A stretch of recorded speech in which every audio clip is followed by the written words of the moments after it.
자, 오늘 공부할 주제는 찬양에 대하여입니다. 찬양에 대하여. 자, 요즘 들어 또 우리 개인적으로 느끼는 것일지 모르겠지만 우리 교회 성도님들이 이 찬양을 그 어느 때보다도 또 이렇게 항상 또 찬양하는 그런 모습을 또 보게 되는데요. 예, 오늘 찬양 아주 중요한 주제죠. 이 찬양에 대해서 공부하도록 하겠습니다.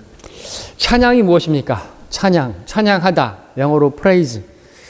그 뜻은 가치를 부여하다, 가격을 매기다, 그런 뜻이 있다고 제가 이거 많이 말씀드렸던 것 같아요. 우리 찬양할 때마다 또 찬양 끝나고 그렇게 그냥 하는 것이 아니라 하나님께서 나에게 값없이 주신 것에 대해서 가치를 매기는 것이다 라는 것이죠. 그러니까 우리를 구원하셨는데 값없이 구원해 주셨지 않습니까? 값없이 구원해 주셨는데 그 구원이 너무나도 귀하고 가치 있는 것인데 우리가 무엇으로 그 값을 매길 수가 있을까요? 주님 저를 구원해 주셔서 감사합니다. 얼마면 되겠습니까? 이렇게 말하는 건 신성모독이 되겠죠. 그리고 그 구원은 우리가 돈으로 살 수가 없는 것입니다. 우리는 쉽게 정말 말합니다. 구원은 값없는 하나님의 선물이라고. 그렇다고 해서 절대로 싸구려는 아니라고. 사실 싸구려라고 말할 때 그 싸구려에도 값은 있지 않습니까? 그렇죠? 근데 구원은 값없는 하나님의 선물인 것입니다. 근데 우리가 그 값없는 선물을 받고 하나님께서 바라시는 것이 있다면 우리가 하나님을 찬양하는 것이다라는 것이죠. 그렇게 찬양을 하면 우리는 값을 매기는 것이다. 가치를 매기는 것이다 라는 것이죠. 쉽게 우리가 이해할 수 있는 것 중에 하나 뭡니까? 물에 빠진 사람 건져줬을 때 그 건져준 사람이 바라는 게 뭐겠어요? 그 건짐을 받은 사람이 얼마면 되겠어요? 나 돈 좀 많은데 나를 구해줬으니까 제가 가치를 이렇게 값을 매기겠다고, 값을 지불하겠다고 말한다면 그것은 기분 나쁘겠죠. 그 건져준 사람이 정말 바른 동기로 정말 저 사람이 불쌍해서 저 사람이 죽을 것 같아서 살려줬는데 그런 식으로 대한다면 돈이 얼마나 많길래 지금 나한테 얼마면 되냐고 그렇게 말하는 것이냐, 기분 나쁘겠죠. 바라는 게 뭐가 있습니까? 정말 감사하다고 그리고 어디를 가든지 또 그 사람에 대해서 또 이야기할 수 있다면 내가 어디서 어떻게 이렇게 해서 죽을 뻔했는데 그가 날 살려줬다고 그걸 이야기하고 하는 것들, 그것이 바로 찬양이다라는 것이죠. 그를 찬양하는 거예요. 그죠? 나를 건져준 그분을 어디를 가든지 찬양하는 것이다. 그래서 이 찬양하는 것은 그렇게 값을 매기는 것이다 라는 것이기도 하고 또 이 찬양한다라는 것은 간증이기도 하는 것이죠. 그죠? 간증입니다. 히브리서 2장 12절에서는 말씀하시기를 내가 주의 이름을 내 형제들에게 선포하고 교회 가운데서 주를 찬송하리이다 라고 했습니다. 교회에서 형제들에게 우리가 회중 찬양할 때 우리가 회중 찬양함을 통해서 그 찬양을 듣는 사람들이 저 형제는 정말로 저거를 간증으로 하는구나, 믿음의 고백으로 하는구나. 그리고 또 얼마 안 된 그런 또 교회 새신자가 왔다든지 하면은 그 찬양을 들으면서 우리 찬양을 통해서 무엇을 배우겠습니까? 우리 입술의 고백이잖아요. 간증이잖아요. 주는 나의 힘이시오. 이런 거기에다 곡을 붙이면 이게 찬양이 되고 그런 건데 시와 찬송과 영적인 노래로 우리가 노래를 하는 것, 그것은 간증이다라는 것입니다. 물에 빠진 사람 건져줬을 때 뭐 거기다 곡조를 붙여가지고 막 그렇게 하진 않지만 그것이 간증인 것처럼 우리가 그렇게 찬양을 부르는 것이 간증이다라는 것입니다. 이것은 우리의 또 입술의 열매다라는 것이죠. 하나님께서 그것을 원하시는 것이죠. 히브리서에서 말씀하시기를 그것은 우리가 드려야 할 합당한 입술의 열매다, 영적인 열매다라고 말씀하고 있습니다. 그러므로 우리가 그분을 통해서 찬양의 제물을 하나님께 계속해서 드리자. 이것이 그의 이름에 감사하는 우리 입술의 열매니라 그랬습니다. 그래서 우리가 구원을 받고 감사하다 그러면은 하나님을 찬양해야 된다는 것이죠. 물에 빠진 사람, 그 건져준 사람에 대해서 감사한다고 한다면 어디를 가든지, 그렇죠? 그렇게 막 이야기하겠죠. 그 사람에 대해서 막 이야기하고 그 사람을 이렇게 칭찬하고 그러겠죠. 근데 우리가 이제 그렇게 찬양하지 않는다면 그게 뭡니까? 그 구원이라는 게 별거 아니다.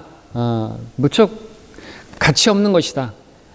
너무 가치가 없어서 값없이 주신 어떤 공짜로 받은 어떤 무가치한 것. 그러니까 우리가 찬양하지 않는 건 하나님의 그 구원을 가치 없는 것으로, 하나님의 영광을 우리가 또 이렇게 노래하고 하나님의 영광, 하나님께 영광 돌린다고 했을 때 찬양으로 영광 돌리는데 그 하나님의 영광이라는 것도 별로 가치가 없는 것이다 라는 것을 의도치 않게 우리는 드러내는 것이겠죠.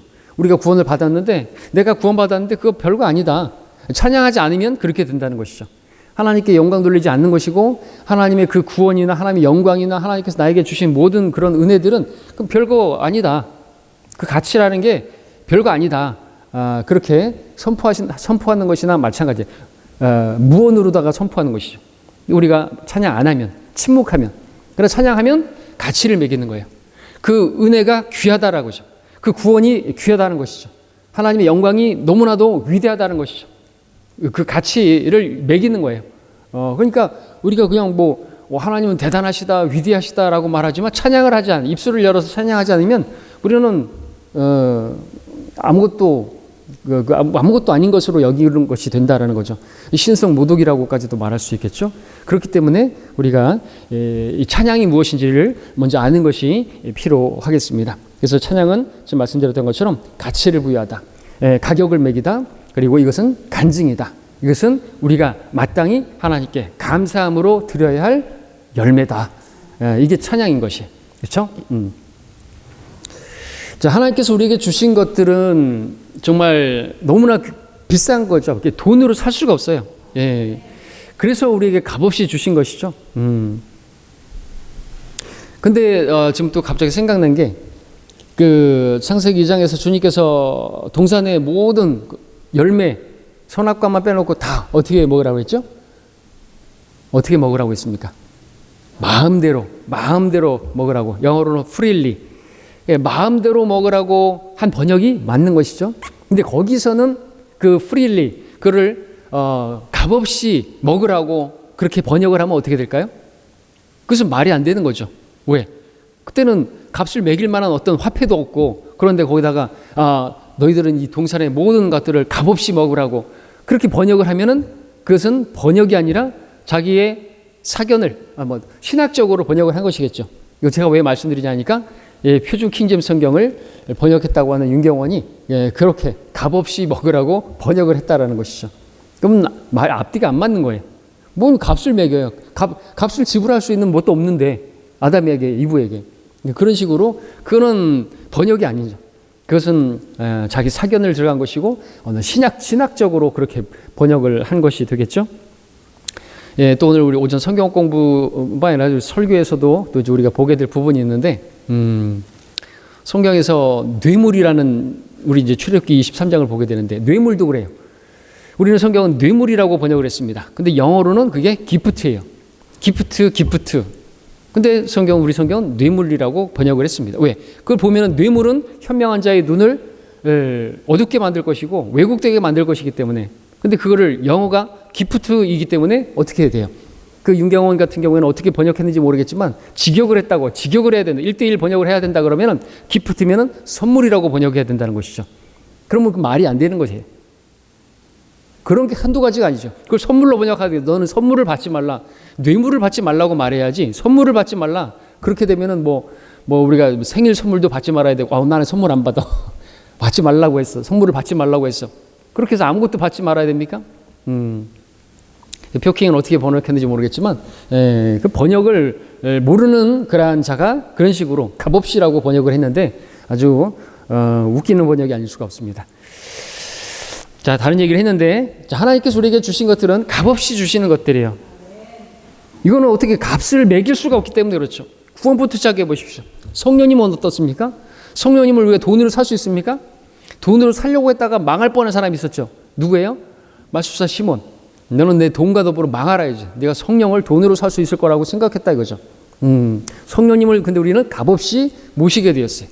하나님께서는 우리에게 값없이 구원을 주셨고 성령님을 주셨고 또 우리에게 하나님 바른 말씀도 주셨고, 너무나 값없이 주신 것들이 너무나 많아요. 공기는 어때요? 공기를 값으로 매기면 얼마가 될까요? 값을 매길 수가 없어요. 그렇죠? 공기를 어떻게 값으로 매깁니까? 햇빛을 어떻게 값으로 매기겠습니까? 이거 다 뭐예요? 은혜예요, 은혜. 하나님께서는 선한 자, 우리에게뿐만 아니라 의인에게뿐만 아니라 악인에게도 하나님께서는 햇빛을 비춰주시고 비를 내려주신다고 말씀하고 계세요. 근데 그것을 감사치 않아요? 하나님께 영광 돌리지 않아요? 이방인의 죄가 로마서에서 뭐라고 그랬습니까? 하나님을 알되 하나님께서 주시는 그런 것들을 다 받으면서도 농부들도 알잖아요. 근데 그분을 알되 하나님께 감사하지 않고 그분께 영광 돌리지 않는 거, 그분을 찬양하지 않는 거, 그게 배교다라는 것이죠. 우리도 배교가 다른 게 아니에요. 그분을 찬양하지 않는 거, 그분을 예배하지 않는 거, 그분께 영광 돌리지 않는 것, 그것이 배교다라는 것이죠. 그렇죠? 네. 우리가 뭐 예배를 드린다고 하지만 그냥 주일날 와서 앉아 있는 것이 예배가 아니라 우리가 찬양을 드리는 것이 예배고, 그죠? 그것을 통해서 하나님께 영광 돌리는 것이 예배인 것이고, 내 몸을 하나님께 드리는 것이 예배인 것입니다. 내 몸을 들여서, 내 입술을 들여서, 그렇죠? 내 몸을 통해서 하나님을 찬양하고 간증하고 감사드리는 것, 이것이 우리가 마땅히 맺어야 할 그런 합당한 그러한 열매다라는 거죠. 그리고 우리가 이 찬양을 해야 되는 것은, 그것은 찬양을 받으시기 합당하신 분이 하나님이시기 때문에 그렇습니다. 우리 시편을 함께, 시편은 계속해서 찾아보겠습니다. 시편 18편 3절을 보겠습니다.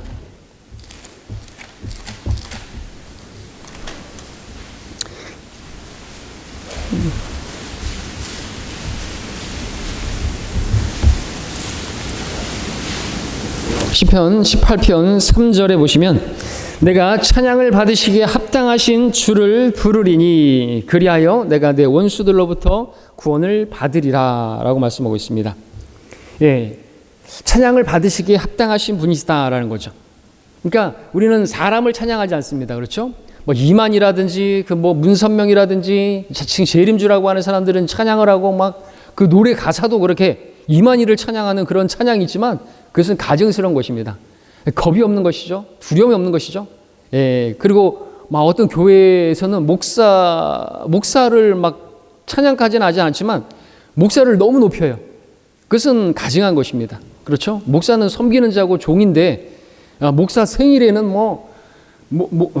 그 목사 이름을 이야기하면서 당회장 목사님이라 그러면서 막 만세 삼창도 하고 가증한 것이죠. 자, 성경은 찬양을 받으시기에 합당하신 분은 우리 주님밖에 없다고 말씀을 하고 있는 것이죠. 네, 그렇기 때문에 우리가 그렇게 찬양하는 것이고, 그렇게 찬양을 하게 되면 내가 내 원수들로부터 구원을 받으리라 말씀을 하고 있습니다. 그러니까 여러분들 주님을 찬양하면 원수들로부터 구원도 받을 수 있는 것이죠. 성경에 보니까 실제로 찬양으로 승리를 이루게 되는, 여러분들 그 역대기야 20장에 보면 이제 여호사밧 왕이 그 모압과 암몬과 또 그 연합군들과 함께 전쟁을 치러야 되는데 상대가 안 되는 거예요. 그런데 어떻게 승리했습니까? 찬양대를 앞세우고 그냥 찬양하며 나갔던 것이죠. 그죠? 그랬더니 하나님께서 승리를 주신 것입니다.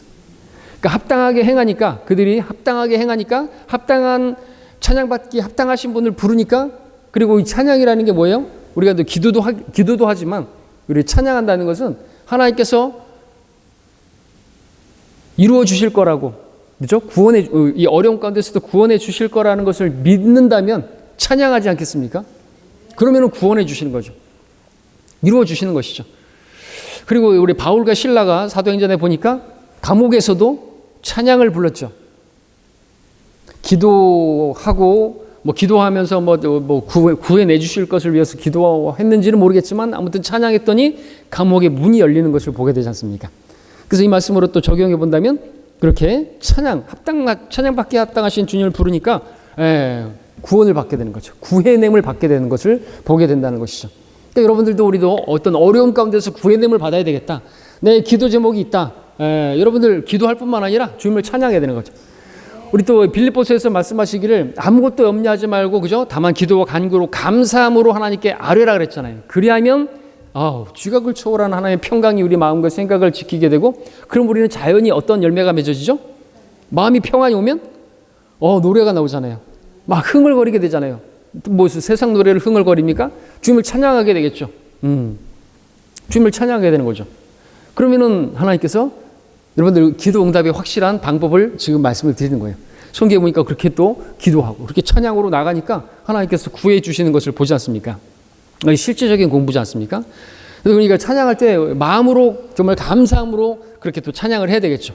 기도도 마찬가지겠죠. 의심하면서 기도하면 안 되겠고, 불평하면서 또 요나처럼 성내면서 기도하는 게 아니라, 디모데전서에서 말씀하고 있는 것처럼 우리가 성냄 없이, 주저함 없이 그렇게 손들고 기도하기를 바란다고 했는데, 그렇게 기도해야 되겠고, 그렇게 찬양을 해야 되겠습니다. 우리 찬양, 회중 찬양할 때 형제들에게 선포하는 것인데 입술만 움직인다든지 그런 것은 합당치 않은 그러한 찬양이 되겠고, 그건 찬양도 아니게 되겠고, 우리가 찬양해야 되는 것은 지금 말씀드린 것처럼 합당한, 찬양받기에 합당하신 분이 계시기 때문에, 그래서 우리가 그분께 찬양하는 건 합당하다라는 것이죠. 사무엘하 22장 4절에서도 내가 찬양을 받으시기에 합당하신 주를 부르리니라고 말씀을 하고 있습니다. 찬양을 받으시기에 합당하다, 그분이 그러하고, 또 우리가 그렇게 찬양을 드리는 것은 합당한 것이고, 그리고 그것은 마땅한 것이고, 왜냐하면 우리는 그분께 찬양을 돌리기 위해서 존재하고 있는 목적이 그러하기 때문에. 하나님께서 우리 시편 19편 함께 볼까요? 다 읽지는 않겠습니다마는 하늘들이 19편 1편에 하늘들이 하나님의 영광을 선포하고 창공이 그의 손으로 하신 일을 나타내는도다. 낮은 낮에게 말하고 밤은 밤에게 지식을 보여주니 말도 없고 언어도 없으며 그들의 음성도 들리지 않으나 그들의 손율은 온 땅을 찔러 뻗어 나갔고 그들의 말은 세상의 끝까지 다다랐으니, 먼저 쭉 이야기하고 있죠. 그러니까 이 하늘이 그렇고, 낮이 밤이 해, 달, 별들이 다 무엇을 선포한다는 거죠? 하나님의 영광을 선포한다는 거죠. 그러니까 이 지음 받은 것이, 지으신 일을 찬양하는 거, 그건 영광 돌리는 거잖아요, 그죠? 그리고 우리 창세기에서 하나님께서 그 모든 걸 창조하셨을 때, 또 우리 욥기에서도 보게 되면 하나님의 아들들이 손뼉을 쳤다 그랬어요. 청령줄을 뜯고 기초를 놓고 막 기초석을 놓고 막 창조를 하셨는데 손뼉을 치면서 하나님을 찬양한 것이죠. 그들도 지음을 받은 존재들이고, 그래서 하나님께서 우리를 창조하시고 우리에게 어떤 의무나 어떤 지은 목적도 없이 그렇게 내버려 두셨다고 한다면 우리는 존재 이유가 없겠지만, 하나님께서 우리를 지으시고 우리의 존재 이유로서 찬양하게 하시려고, 영광을 돌리게 하시려고 우리를 그렇게 지으셨다 말씀하고 있는 것이니까, 그러니까 우리가 또 찬양하는 건 너무나도 합당한 것이죠. 이사야서 함께 볼까요? 43장, 시편에 줄 넣어놓으시고 이사야 43장 21절에 보시면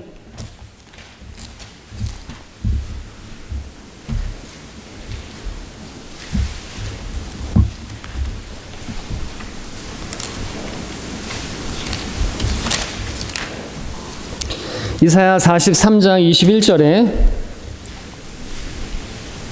이 백성은 내가 나를 위하여 조성하였나니 그들이 나의 찬양을 나타내 보이리라 말하고 있습니다.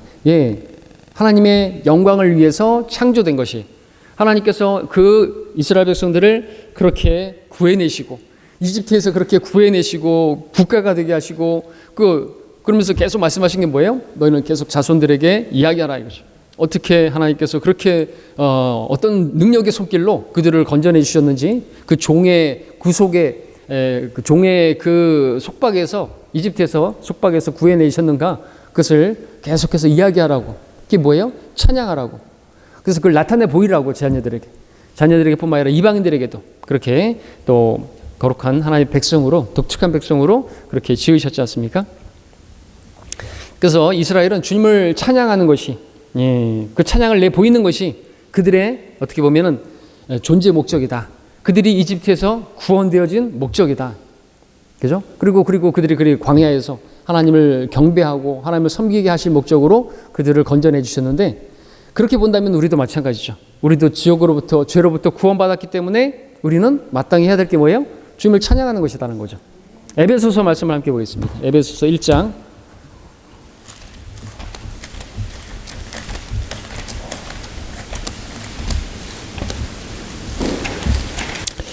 중요한 건 오늘 또 성경 공부 시간에 정말 우리가 알아야 될 건, 우리가 하나님을 찬양하지 않는 것은 배교다라는 것을 알아야 되는 거죠.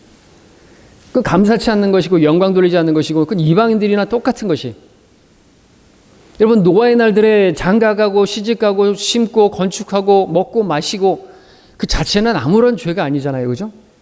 뭐 술 마셨다는 것도 아니고 뭘 했다는 것도 아니고, 먹고 마시고 장가가고 시집가고 심고 건축했는데 뭐가 어땠어요?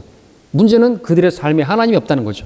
하나님께 감사치 않는 거, 영광 돌리지 않는 게 없는 거예요.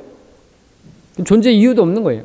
그냥 자기 육체를 위해서 먹고 마시고 장가가고 결혼하고 그리고 심고 건축하고 창고를 늘리고 막 그러는데 하나님이 없어요. 그것이 배교다라는 거죠. 근데 우리는 어떻습니까? 다른 게 뭐예요? 그분을 찬양하는 것이잖아요. 그래서 우리가 찬양을 할 때 이것을 분명히 알아야 되겠죠. 찬양하지 않는 건 배교다. 그건 하나님을 모독하는 것이다. 이제 내가 받은 구원이라는 거, 그 하나님이 어떠한 분이시다라는 거, 하나님 별거 아니다라는 거를 이렇게 마치 광고하는 것이다라고 말할 수, 좀 막말로 하면 그렇게까지도 말할 수 있다는 거죠. 에베소서 1장을 지금 이렇게 보고자 하는 것인데요. 하나님께서 우리를 하나님의 아들들로 삼으셨는데 입양을 하셨는데 입양의 목적이 뭡니까? 5절 보시면요. 6절까지 읽겠습니다. 함께 읽겠습니다. 시작. 하나님의 기쁘신 뜻에 따라 예수 그리스도를 통하여 우리를 자신의 자녀로 입양할 것을 예정하셨으니 이는 하나님께서 그 사랑하시는 이 안에서 우리를 받아들이신 그의 은혜의 영광을 찬양케 하려 하심이라 그랬습니다. 이것이 하나님께서 기뻐하신 것이죠. 중요한 것은 예수 그리스도를 통하여 그 사랑하시는 이 안에서 이 말씀을 빼버리면은 그 칼빈주의의 그 예정론이 되는 것이죠. 그렇게 뭐 창세전부터 택함받은 사람이 그런 게 아니라 그리스도 안에서 그리스도를 통하여서 우리가 그리스도 안으로 들어가게 되면 내가 그리스도를 영접하게 되면 우리는 그 안에서 선택을 받게 되는 거죠. 그리고 여기서 선택도 하나님께서 예정하신 것은 우리 하나님의 아들로 입양할 것을 예정한 것이지, 그렇죠? 뭐 우리가 구원을 받을 것을 예정한 게 아니라는 거죠. 그러한 신분이 될 것을 예정하셨다라는 것입니다. 그리고 또 11절, 12절도 보시게 되면 우리가 상속받게 될 것이 또한 예정되었죠. 그런 또 상속받게 될 것을 예정된 우리들이라는 것을 보게 되면 당연히 찬양을 해야 할 것입니다. 11절, 12절 제가 읽겠습니다. 모든 것을 그 자신의 의도한 대로 행하시는 이의 목적을 따라 우리가 예정되어 그분 안에서 유업을 받았으니 이는 먼저 그리스도를 믿었던 우리로 그의 영광을 찬양케 하려 하심이니라 말씀하고 있습니다. 하나님의 의도하신 목적이 따라서 우리가 예정되어서 그분 안에서 유업을 받게 되었다라는 것입니다. 그 상속 유업을 받기로 예정된 우리 그 영원한 영광을 그 통치를 받기로 예정된 우리들이 우리가 그것을 이제 받게 될 터인데 어떻게 해야 되겠습니까? 찬양해야 된다는 거죠. 여러분들 부모님에게서 엄청난 유산을 이제 상속받을 사람이다 그러면 어떻게 되죠? 항상 기쁘겠죠. 그리고 입에서 노래가 나오겠죠. 이거 좀 적용이 좀 잘못된 거예요. 어쨌든 아버지를 좋아할 수밖에 없겠잖아요. 아버지를 높이고 아버지 정말 대단하십니다. 아버지 정말 자수성가하셔가지고 이렇게 저에게 유산을 다 물려주실 것에 대해서 정말 아버지 감사합니다.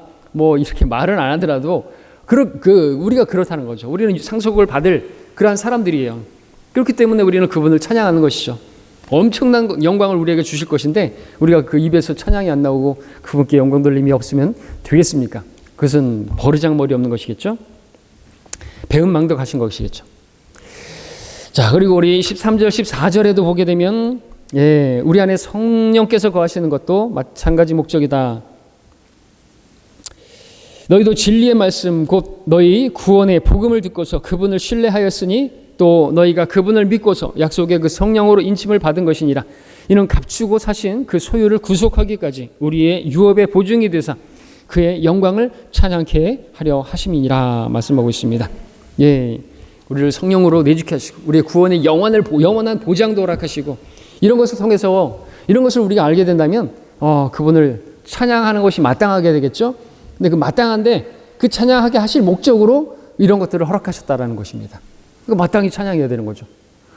다시 말씀드리지만 이런 영광과 이런 영원한 구원의 보장과 이런 값 없이 이런 것들을 받았는데 그냥 낼름 싹 빼먹고 교회 와가지고도 주시옵소서 주여 주시옵소서 복 주시옵소서 그러면은 그거는 날도둑놈이죠. 그건. 뭘 받기 위해서 교회에 온다. 뭘 얻기 위해서 교회에 온다. 그거는 주객이 전도된 것이죠. 우리는 뭐예요? 찬양을 드리는 것입니다. 받았기 때문에 너무나 많은 걸 받았기 때문에 찬양을 돌려드리는 것이고요. 영광을 돌려드리는 것이고요. 예배도 보는 게 아니라 오늘 예배 한번 볼까? 찬양대 잘하나 볼까? 설교 잘하나 볼까? 예배는 보는 게 아니에요. 예배는 드리는 거잖아요. 내 몸을 드리는 것이 합당한 예배고 다 돌려드리기 위해서 우리가 오는 거예요.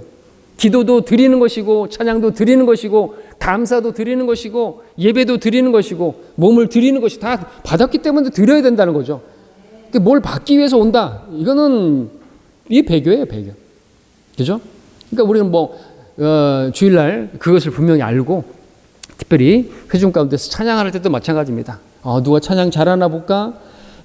찬양대 특성을 하는 걸 보면서도 그게 아니죠. 우리도 영으로 같이 찬양을 하는 것이고 하나님 정말 그렇지.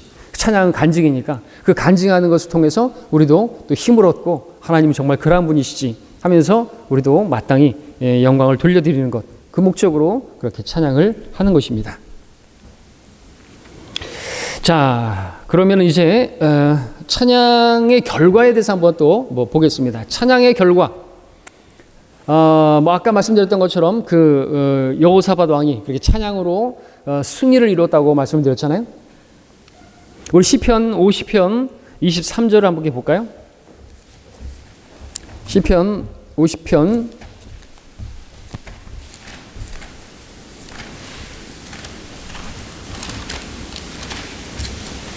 23절 함께 읽겠습니다. 시작. 누구든지 찬양을 드리는 자는 나를 영화롭게 하나니 그 행위를 바르게 하는 자에게 내가 하나님의 구원을 보이리라. 이 말씀도 또 아까 말씀과 같이 본다면 여호사밧이 그렇게 하나님께 찬양을 했더니 그렇게 찬양을 드리는 것은 하나님을 영화롭게 하는 것이고 영광 돌리는 것이고 그렇게 하는 것은 그 행위를 바르게 하는 것이고 왜? 찬양 받으시 합당하신 분께 찬양을 하는 것이 그 행위가 바른 것이잖아요. 우리가 존재하고 있는 이유의 목적에 너무나 맞는 것이잖아요. 그 행위가 아주 바른 것입니다. 그렇게 바르게 행하는 그에게 하나님의 구원을 보이시고 여호사밧 왕에게 그렇게 승리를 가져다 주시는 거 아니겠습니까? 그래서 우리도 마찬가지라는 거죠. 우리가 기도하고 나서 여전히 의심하면서 또 입이 나와가지고 왜 아직도 응답을 안 해주시는 것인가 그러고 있다면은 응답 받으리라고 생각하지 말아야 돼요. 그거는 합당하게 행하고 있는 게 아니죠. 그래서 그 행위를 바르게 하는 것도 아닌 것이죠.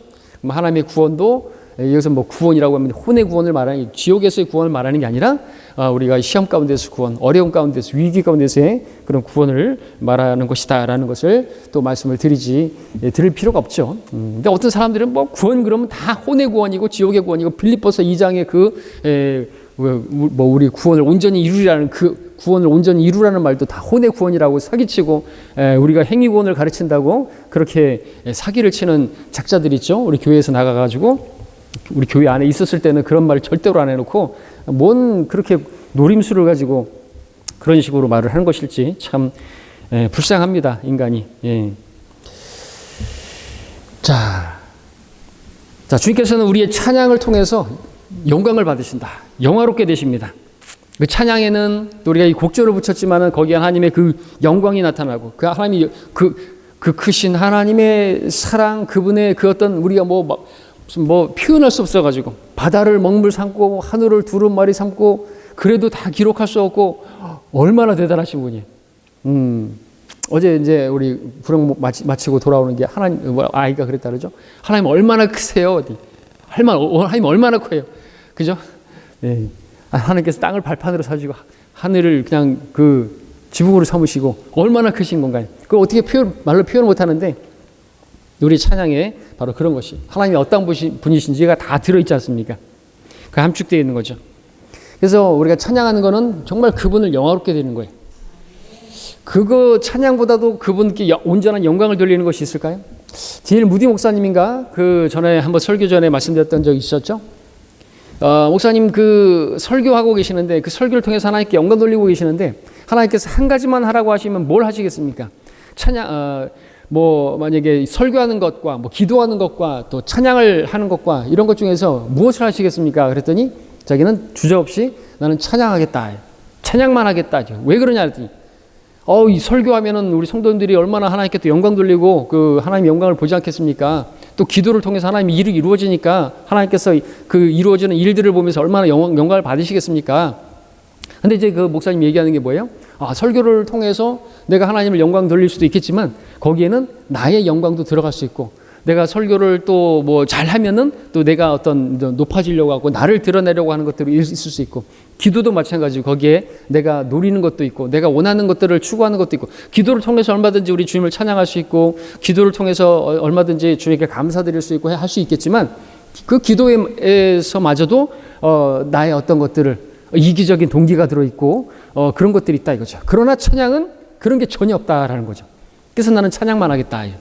그래서 그 온전히 이기적인 마음이 전혀 없이 온전히 주님께 돌려드리는 그것이 찬양이기 때문이다라는 것이죠. 그러니까 그 찬양이 얼마나 그 행위가 바른 것입니까? 하나님 앞에서 우리가 행해야 할 지음받은 존재로서 그 하는 것이 얼마나 바른 것이냐라는 것이죠. 그래서 오늘 공부를 통해서 여러분들이 더 하나님을 찬양할 수 있기를 바라는 것입니다. 그리고 또 찬양의 결과, 두 번째, 찬양을 드리는 일은 많은 사람들에게 주님을 신뢰하게 하는 능력이 된다. 시편 40편 3절을 보겠습니다.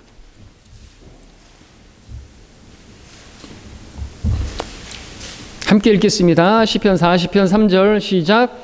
또 그가 내 입에 새 노래를 두셨으니 곧 우리 하나님께 드릴 찬양이라. 많은 사람들이 그것을 보고 두려워하며 주를 의지하리로다. 그렇습니다. 무엇을 보고요? 찬양을 보고요. 의지하게 된다. 주님을 신뢰하게 된다 이거죠. 너는 주를 찬양하라. 그러면서 주님께서 어떤 분이시다. 그렇게 선포하면 그 자체가 설교가 되고 주를 신뢰하게 되지 않겠습니까?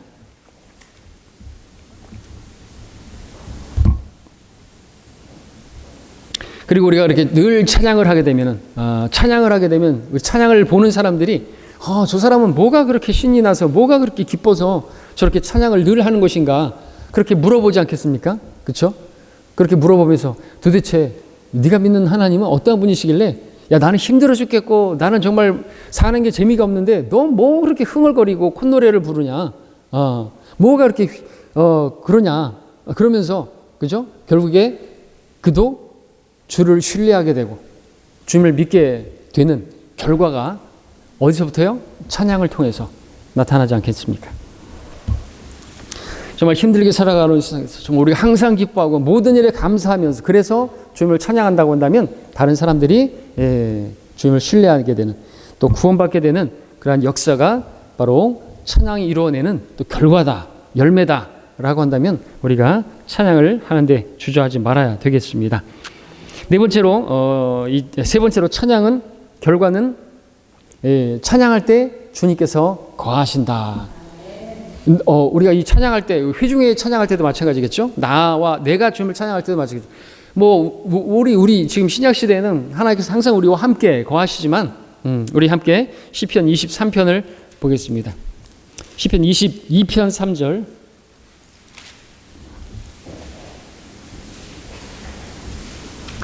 시작. 함께 읽겠습니다. 시작.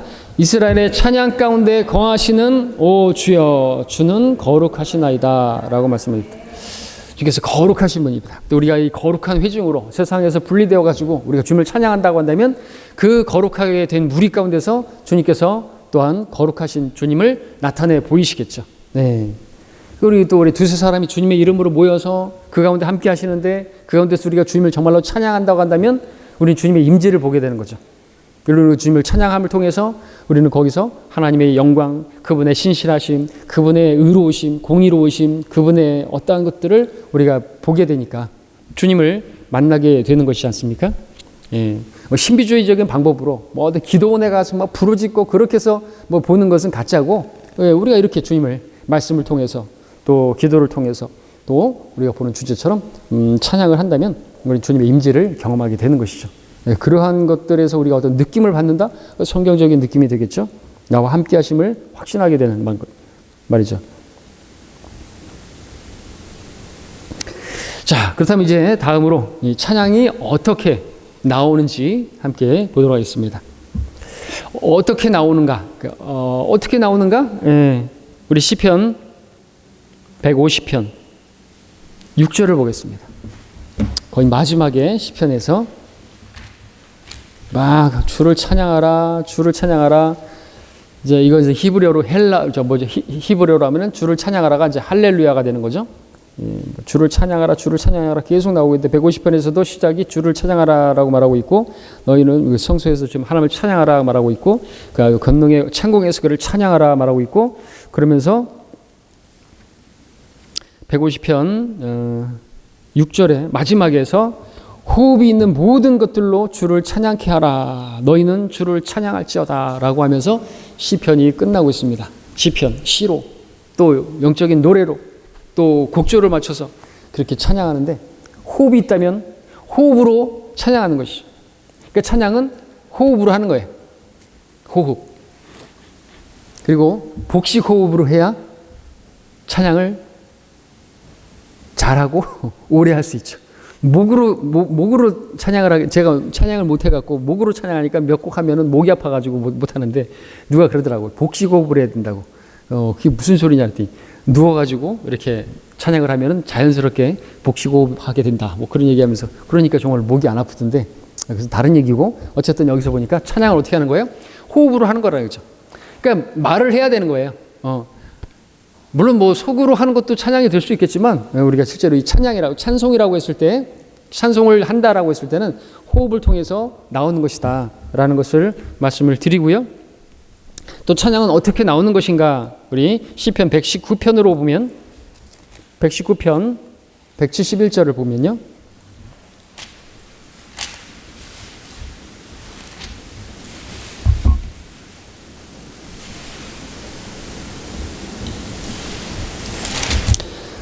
시편 119편 171절 함께 읽겠습니다. 시작. 주께서 주의 규례들을 내게 가르쳤으니 내 입술이 찬양을 바라리이다 했습니다. 계속해서 말씀드렸겠지만 찬양은 내가 내 마음대로 그냥 막 하는 것이 아니라 막 CCM이라든지 막 찬양 가사도 뭐 성경적이지도 않고 뭐 당신은 사랑받기 위해서 태어난 사람 아니죠. 예, 성경적으로 교리적으로 안 맞습니다. 태초부터 시작된 하나님의 사랑 그러면서 우리가 창세전에 우리가 하나님의 예정을 받아가지고 이런 거는 가사가 잘못된 거잖아요. 하나님의 말씀을 배워야 되는 것이죠. 우리 주의 규례, 법규 이런 것들이 다 시편 119편에서는 다 하나님의 말씀을 말한다는 걸 알고 있는데 하나님의 말씀을 배워야 되죠. 주께서 나에게 그 주님의 말씀을 가르치면 우리가 배워서 그러면 우리는 그 입술로 열매로서 하나님께 찬양을 바라게 되는 거죠. 하나님께서 어떤 분이신지, 그분의 성품, 그분의 능력, 그분이 어떤 분이신지, 누구신지 바르게 알 때 바르게 나오는 반응으로 우리는 찬양을 드릴 수가 있다는 것이죠. 그러니까 하나님을 알지 못하는 사람들은 찬양을 할 수가 없어요. 그렇죠? 알지 못하는데 어떻게 찬양합니까? 알지 못하는 신에게라고 제단을 세울 수 있을지 모르겠지만 알지 못하는데 어떻게 찬양을 하는 것입니까? 그래서 우리가 이 성경을 배우고 또 이 시간에 우리가 찬양이라는 이 성경 공부를 하는 것도 그 이유가 되는 거죠. 알아야지 찬양을 하게 되겠죠. 찬양이 무엇인지, 찬양을 왜 해야 되는지, 어떻게 하는 것인지 배울 때 우리는 찬양을 더욱더 넘치게 행할 수가 있겠습니다. 그리고 또 그 마지막은 주님께서 우리에게 복을 주신 이유도 찬양하게 하기 위함이다. 우리 시편 30편을 보겠습니다. 시편 30편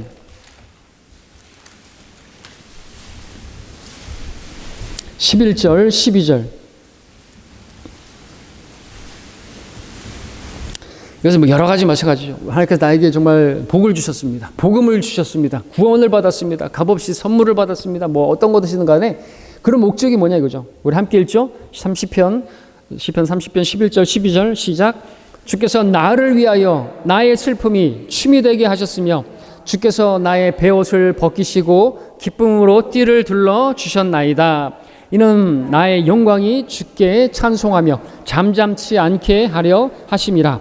오 주 나의 하나님이여 내가 주께 영원히 감사드리리이다. 예, 그렇습니다. 주께서 우리 기도하면 기도를 들으시고 구원하시고 건져내 주시고 그래서 우리의 슬픔을 기쁨으로 우리의 베옷을 그렇게 기쁨의 띠로 둘러주시고 그 목적이 뭐죠? 우리가 주님을 찬양하게 하기 위함이다라는 것입니다. 그렇게 바꿔주시는 이유가 뭐냐? 그렇게 받았으면 고난의 날에 나를 부르라. 그러면 내가 너를 건져낼 것이고 너는 나를 영화롭게 할 것이다.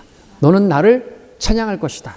그 찬양하게 뭐 할 목적으로 그렇게 우리를 건져주셨다라는 거죠. 슬픔을 걷어주시고 춤추게 하셨다라는 거죠. 춤을 추면서 기뻐하면서 뭐 하겠습니까? 찬양해야 되겠죠.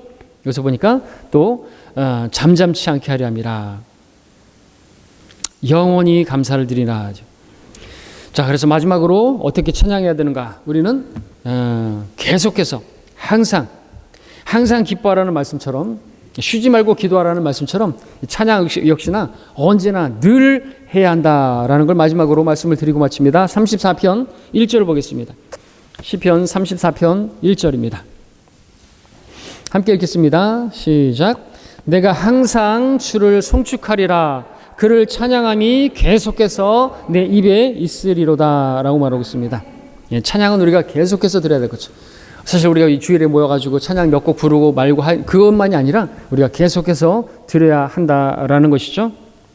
아까 읽었던 히브리서 13장 15절의 말씀에서도 그분을 통해서 찬양의 제물을 하나님께 계속해서 드리자 있는 이것이 그의 이름에 감사하는 우리의 입술의 열매라 말하고 있습니다. 마땅히 맺어야 할 열매라는 것이죠. 구령 열매, 성령 열매뿐만 아니라 찬양을 드리는 것, 그것이 합당한 그분께 감사하는, 그분의 이름을 알고 그분이 어떠한 분이신지를 아는 사람들이 드리는 열매다라는 것이다. 이런 열매가 풍성히 맺어지는 우리가 되기를 바랍니다. 마치겠습니다.